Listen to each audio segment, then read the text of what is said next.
Hare Krishna, Radhe Radhe. Welcome to my channel Laddu Gopal की सेवा ज्ञान भक्ति। कैसे आप सभी लोग, आशा रखती हूँ अच्छे होंगे। तो आज के इस वीडियो में हम जानने वाले हैं कृष्ण जी की छठी के बारे में। जी हाँ, कृष्ण जी की छठी कब मनाई जाएगी, क्यों मनाई जाती है, और इससे पहले मैंने वीडियो अपलोड किया हुआ है, आप लोग जाकर चेकआउट कर सकते हैं।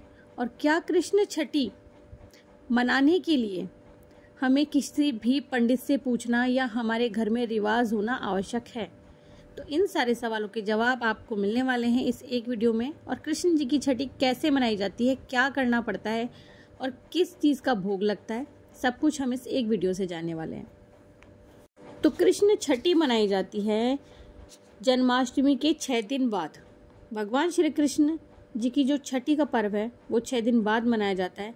मंदिरों में और घरों में दोनों में ही मनाया जाता है। भजन कीर्तन का आयोजन होता है, कढ़ी चावल का विशेष प्रसाद बनता है और भोग लगाया जाता है। और भी जो पसंदीदा चीज़ें हैं लड्डू गोपाल जी की, वो भी भक्त जो है अपने भगवान को अर्पित करते हैं। तो इस बार ना कृष्ण जी की जो छठी है वो 21 अगस्त को मनाई जा रही है।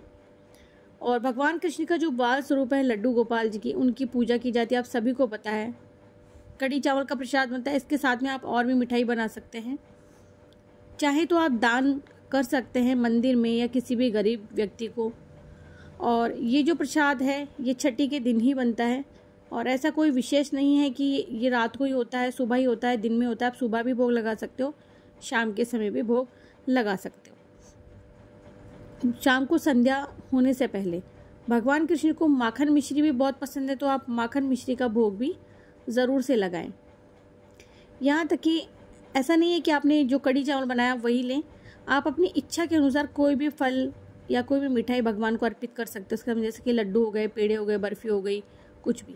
बस एक चीज़ का आपको ध्यान रखना है कि छठी के दिन भगवान को स्नान करवाया जाता है दूध से। सुनी होगी आपने कहावत, छठी का दूध याद दिलाना। तो आप चाहें तो स्नान से पहले मालिश करें देसी घी की, या स्नान के बाद में मालिश करें, लेकिन पहले मालिश करना ज़रूरी होता है। बच्चे को पहले मालिश की जाती है, तो आप देसी घी से मालिश ज़रूर से करें। और काजल ज़रूर से बनाएं, अपने घर में ही काजल बनाएं। बादाम से बना सकते हैं आप, बादाम को जला करके, और काजल बना के अपनी लाला की आंखों में लगाएं। अगर घर में बहन बेटी है, बुआ है, अगर वो लगाती है तब तो बहुत अच्छी बात है। अगर नहीं है तो आप भी अपने लाला को काजल लगा सकते हैं। काजल बुरी नज़र से भी बचाता है, और काजल लगाने की या डालने की परंपरा भी है। तो कृष्ण जी की जो छठी है ना वो भी बहुत धूमधाम से मनाई जाती है। आपको पता है कि कृष्ण जन्माष्टमी 16 अगस्त को मनाई गई थी, तो इसके बाद में 6 दिन बाद में 21 तारीख को छठी मनाई जा रही है।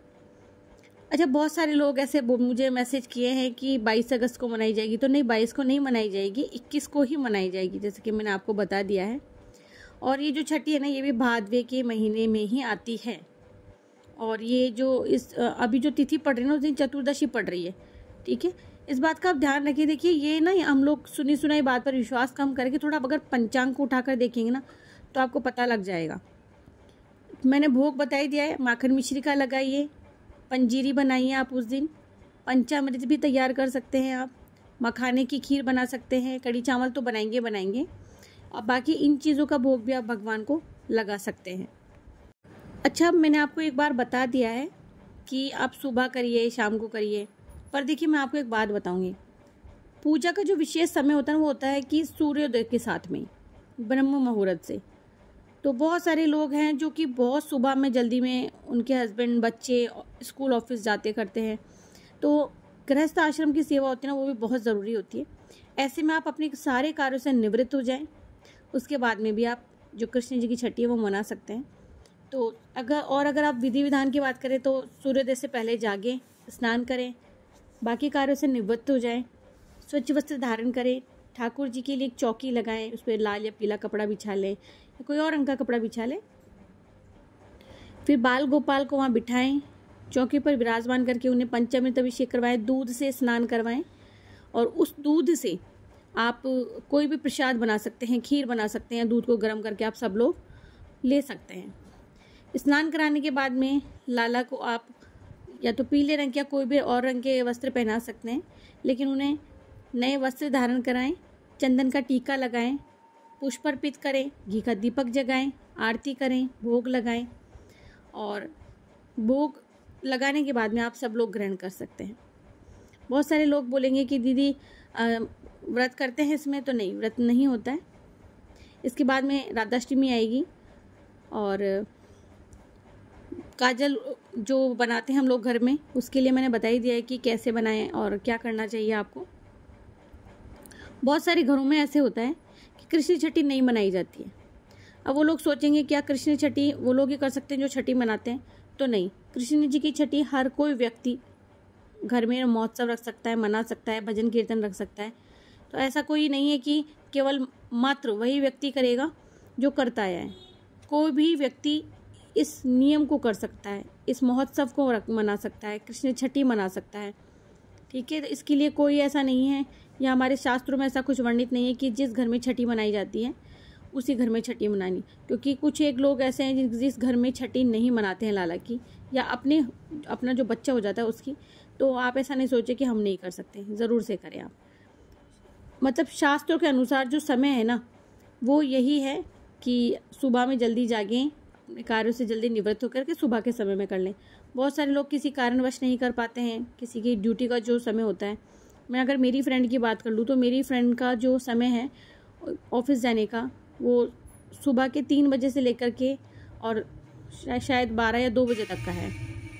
तो उसको भी समय नहीं मिल पाता है, तो उसको आके ही करेगी। तो मैं बस उसी को देखते हुए भी ये बात बता रही हूँ कि जो पूजा है वो आप थोड़ा सा अपने गृहस्थ आश्रम को देख के अपने घर के और बाकी कार्यों को देखते हुए भी कर सकते हो। राधाष्टमी आने वाली है, तो राधाष्टमी की भी जो तैयारी है आप लोग धूमधाम से कीजिए। उसकी वीडियो भी मैं अभी इसी के साथ में ही तैयार करके रख दूँगी, वीडियो शेयर कर दूँगी। अच्छा, अभी भी मैंने कहा था कि व्रत नहीं करते हैं ना, तो मैं नहीं करती हूँ, इसीलिए मैंने आपको नहीं कहा है। आपके यहाँ करते हैं तो आप कर सकते हैं। उगते हुए सूर्य को भी अर्घ्य दिया जाता है, तो आप वो ज़रूर से करें।